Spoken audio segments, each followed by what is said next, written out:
we're going to talk about is something very simple, basic, and we'll leave it at that. Simple and basic. Now, um, when you first get a switch, there's a couple things. Cisco Packet Tracer is amazing. It is a tool that I highly recommend you use because it gives you that virtualization. It gives you the opportunity to configure devices without actually having to buy the devices.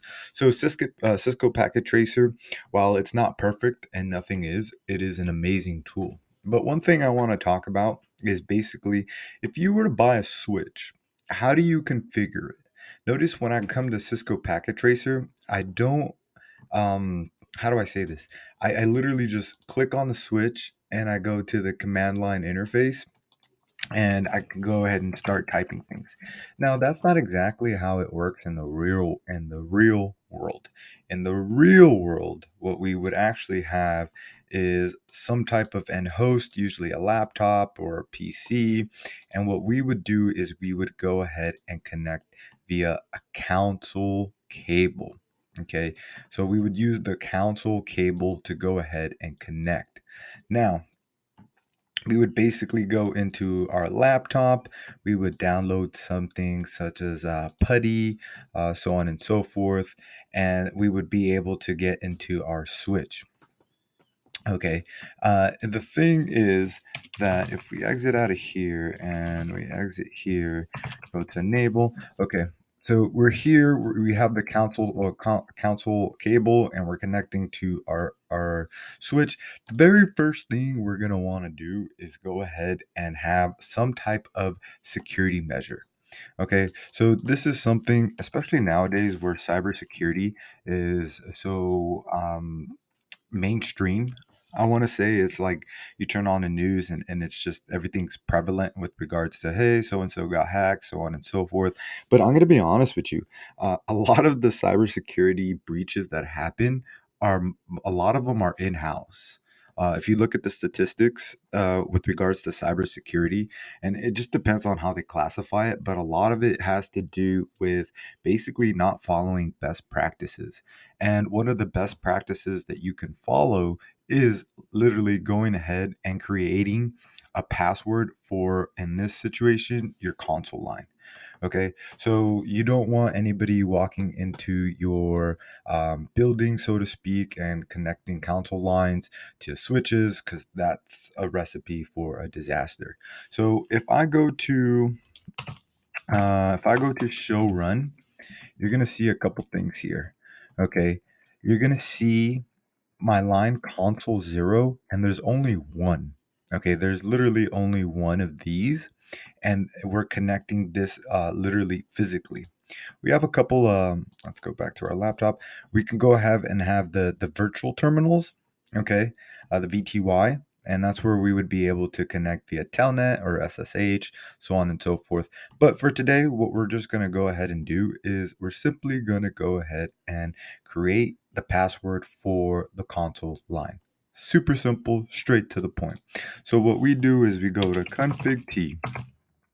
Okay, we're gonna go to line console 0.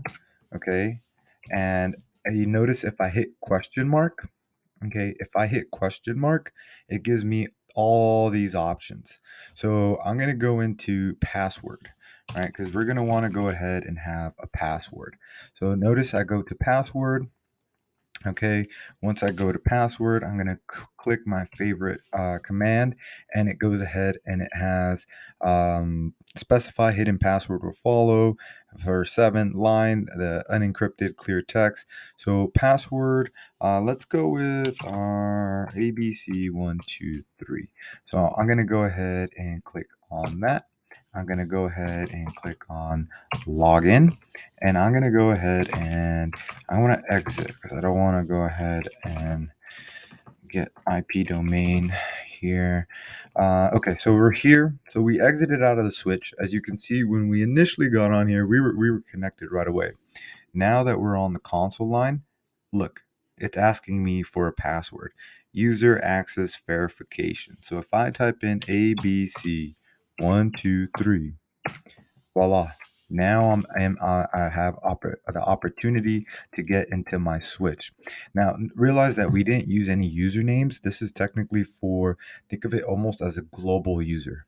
Okay, and I use that term extremely loosely because one, I'm not sure if that's the correct word or a definition where we're all system engineers, network system engineers would agree, but it is one user. Okay, that because we haven't configured any users, so it's kind of like the default user, so to speak. But notice that I can go ahead and I can beef up security, and I'll show you how. So let's go back. I'm gonna go to ABC123. Obviously, you're in the real world, you would be running a better password than that. I go to show run, and on my show run, you can see here line console 0 password ABC123. Okay, and if this isn't good. Okay, obviously you can see is like, hey, I can see your password now. If you're somebody's shadowing you, or if somebody goes ahead and has access, or they're right next to you, or what have you, or the possibilities are endless. The moral of the story is your password is literally shown. Okay, so what we can do here, so there's a couple things. The first thing I'm going to do is I'm going to go to config T, okay, and I'm going to put service password encryption. And I'm going to exit out of here. I'm going to go back to my show run, okay, and you can see here now that password is basically coded. Okay, so instead of it saying ABC123, it has this line of code here. I'm going to be honest with you, the hash on this is very minimal. So it's easier. It's pretty simple to decode this, but at least you don't have the exact clear text password out in plain sight. The next thing that we can do on this switch for security purposes is we can go to config T. We're gonna go to enable secret and ABC 1 2 3 4. Okay, so we're gonna go here. We're gonna exit. We're going to exit completely. So see how you can go ahead and you start to build layers of security. Obviously, adding an additional letter to the previous password is not best practices.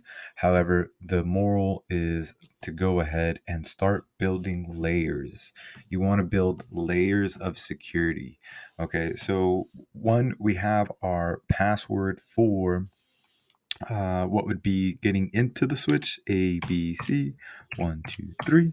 Okay, and let's see, I think I might have mistyped that. Let's try that again. A, B, C, 1 2 3. Okay, there we go. And now once we get into the switch, if I try to click show run, okay, it says invalid input detected. Okay, the reason why is because I need to go and I need to enable. So once I click enable, it's saying, hey, you need a password.